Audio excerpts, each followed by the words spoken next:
Hello, Leeds United fans. Hope you're doing fantastically well on this Friday morning. We've got your preview for Millwall away on Sunday midday. It's a big one. Is it a big one for Leeds? In terms of our progress, of course it is. I think the opposition are the ones to look at for this one, though. They absolutely live for this game. It's going to be a sellout at the Den. Leeds will sell out their end as well, but I mean, Leeds sell out their away end everywhere they go. And yeah, Millwall love this game.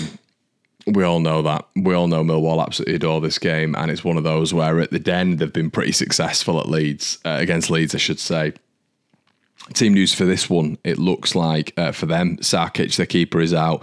Sean Hutchinson is out. And what I've noticed about Millwall so far and what I'm expecting Millwall to do really is sort of reverting to a back five when Leeds United are attacking, and potentially a back five with wing backs when they're going forward as well. So it's going to be a task for Leeds United, and you're expecting manager Gary Rowett to inflict sort of the same style as maybe we saw Sheffield Wednesday do, Salford do against Leeds United, which is sit back, and look to counter-attack, really. So it's going to be fascinating to see how Leeds set up against that, because breaking them down is probably going to be a bit of an arduous task for us. The atmosphere is going to be, it's going to be a cauldron, isn't it, down there? It always is, to welcome Leeds United. And, you know, I think this is one of those where they're going to be well up for it. It's a midday kickoff.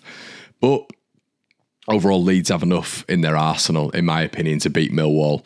And I'm going to back us for this one. I'm going to back us to go down there. And it's not going to be the stereotypical Leeds United that have been down there year upon year upon year upon year. I think under Marcelo, we got a 1-1 draw down there. But I think he also got beat down there, if memory serves right.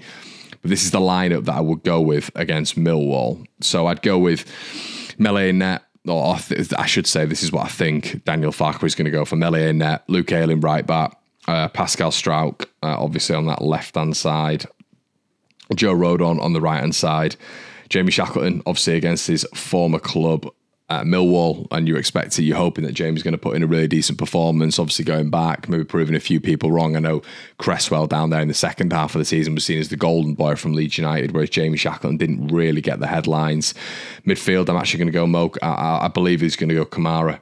I think he's going to go Kamara for this one. The reason behind that is because I think Archie's had too many minutes. I think this is going to be a real atmosphere down at Millwall, and I think it's going to be a little bit dangerous to throw the young man in for this one, even though he's been superb so far this season for Leeds, arguably the player of the season. Arguably, I should say, everybody there. But I think his partnership with Ethan has been very good. But I think, you know, maybe Kamara playing in those big games, those big Champions League games, those big games against Celtic for Rangers, I think he's going to be invaluable experience for this one. And I think Daniel Farke will throw him in for this one. I don't think Gruev's going to start, but I think Kamara's going to feature in this one. And that's interesting. It's the balance that Leeds have now got. It's a bit of depth off the bench as well. You've got Jed Spence there. You got Gruev there. You're potentially going to have Junior Firpo back for this one as well on the bench. Let me just say that again, on the bench. Charlie Cresswell obviously on the bench, formerly of Millwall. And yeah, I think it's going to be an interesting setup by Leeds, but I think, you know, that balance of Ampadu and Kamara, you're hoping that, I know Ethan Ampadu's been away for Wales, but you're hoping that there's been some sort of work in training at some point between those two, and Leeds are able to really go forward with that partnership, because it's experienced. I think, you know, it's going to be a decent little partnership as well, like that little double pivot in front of the back line. I think it's good enough for the Championship. I think it's good enough for promotion as well, especially with Ethan propping up that pivot. And then we'll look a little bit further back. I know a lot of you will be saying, Connor, Jed Spence. I think Farke has already alluded to it. I think he needs a bit of game time to get used to it, to get used to the Championship again. And unfortunately, there is a loan spell, obviously, that we have with Jed Spence. And that's why it's a bit of a worry, I think, for a lot of us, that, you know, you wanted him to be exposed to as much game time as possible. You don't want him to be out of any Championship game, but he's going to have to get up to peak fitness. And I think before the international break, Farke was saying, look, he's got a little bit to go yet. Obviously, he only played a certain amount of times last season for Rennes. So yeah, we have to wait and see with that one, and just almost let him sort of feel his way into the side. So I think for now it is going to be a Luke Ayling starter, which for me is it's never something that I want, as you guys know. when it comes to a right back solution. I think you're all in the same boat as well, but I think it'll do against Millwall. I think that front three as well, I've gone for the exact same as we've been seeing, which is left to right, Nonto, I don't know why he's number 5 or number 6, whatever he's on here, but Nonto, Rutter, Somerville, Perot, and I think that front four is good enough. I think what we've got to see from Leeds United this weekend is a little bit more guile, innovativeness, creativity, something from those positions where we're going to see a little bit more ingenuity. I think the problem against Salford, until Sinistera came on, the problem against Sheffield Wednesday, a poor Sheffield Wednesday side, is Leeds were struggling really to be ruthless. And we don't have a Pablo Hernandez anymore, to be able to curate those little little beautiful moments. We have an inexperienced front four who almost are going to have to do it with a bit of power and speed and agility, move the defenders around, and Millwall are going to be in a back 5 for this one. So we're going to have to think of something new. I don't know. Maybe that's going to be a little bit of more of a switch between Rutter and Perot. Obviously, I think Perot has got a little bit more guile in that number 10 role. Really, we saw that against Ipswich, where he was dropping deep a little bit and trying to find those pockets.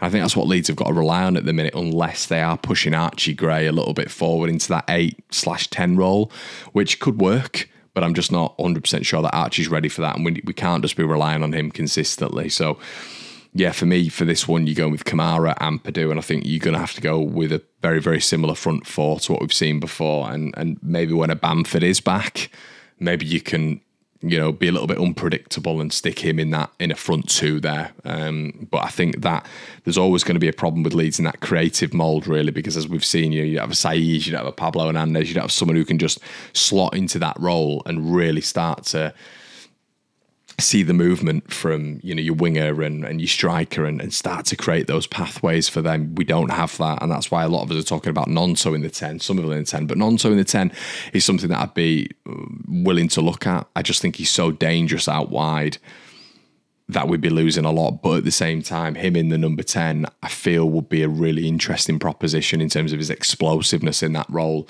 And yeah, maybe that's something Leeds United could try. But for this one, I think we've got Farke's press conference coming a little bit later on, but I think we are going to see Leeds in the 4-2-3-1. I think we're going to see, I'm hoping we're going to start, because I think this could be the start of our season. Gruev's come in, Kamara's come in, Jed Spencer's going to be a little bit fitter.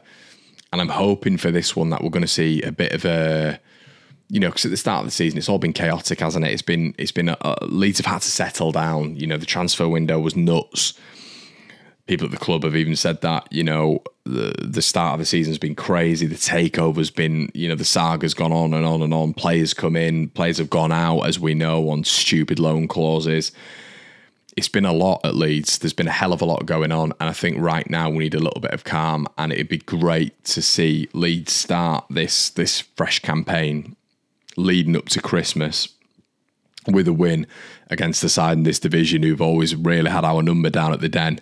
And it's, welcoming a new era. It's welcoming a new era at Leeds United. And hopefully this is where we can go down there and not do what we normally do, which is down at Millwall, we've kind of folded. They're straight away, they put a big men in the box for corners and set pieces, and it's exactly what you expect. Nothing's changed at Millwall.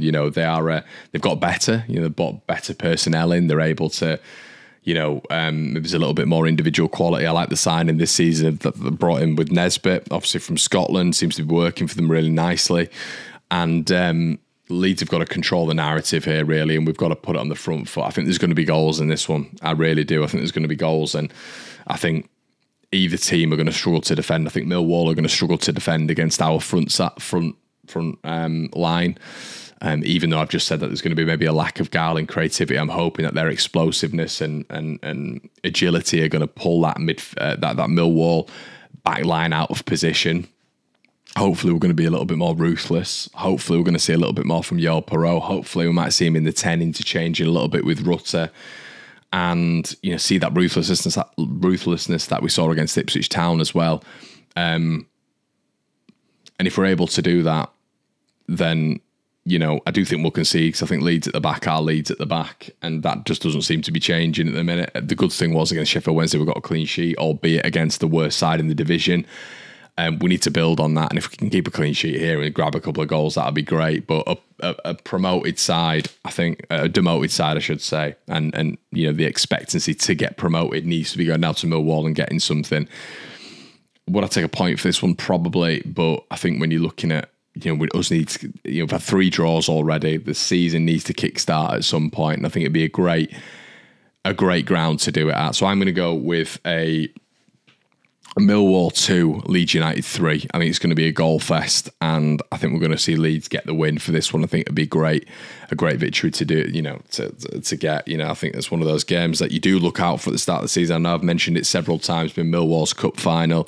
It's nowhere near Leeds is, but you just know you're always going to get out to Millwall, and it's going to be a dogfight. So it's one of those games that you do look out for in the Championship, and I think they're going to be right up for it. It'll be a sellout, as it always is down there, and Leeds have got to manage that expectation and hopefully just play through the stress that they're going to try cause from the stands. But great message as well from Leeds United and Millwall to stamp out the fan chance. I mean, it's a bit annoying from a Leeds United standpoint that this has taken all of these years for this to happen, because Millwall have been singing about Galatasaray for the best part of, my entire life. They've been going on, and 10, 15 years they've been singing about that. And obviously they've had a recent disaster with their chairman, obviously dying out of nowhere, I believe. And then obviously this initiative for both sides not to chant about death has just come out, which I think is a massive thing. Obviously, football banter's fine, but the whole, I've never understood ever how football can get to a stage where you're chanting about death and you're chanting about people dying. It's mind blowing to me, and it always has been. So that's a good initiative from both clubs, and the players have come out and said this, that, and the other about, almost like getting together on an initiative saying let's not chant about this sort of thing. So I think that's a good thing, and hopefully we'll see those unsavoury chants and scenes will be a thing of the past. But guys, let me know your score prediction in the section below. Would you start Gruev for this one? Would you start Kamara for this one? Should Jed Spence come in? Should Junior Firpo be straight back into this starting 11 when he's fit? Let me know what you think in the comment section below, guys. We'll be back with more stuff around match day, and I really appreciate your support. I'll see you in a bit.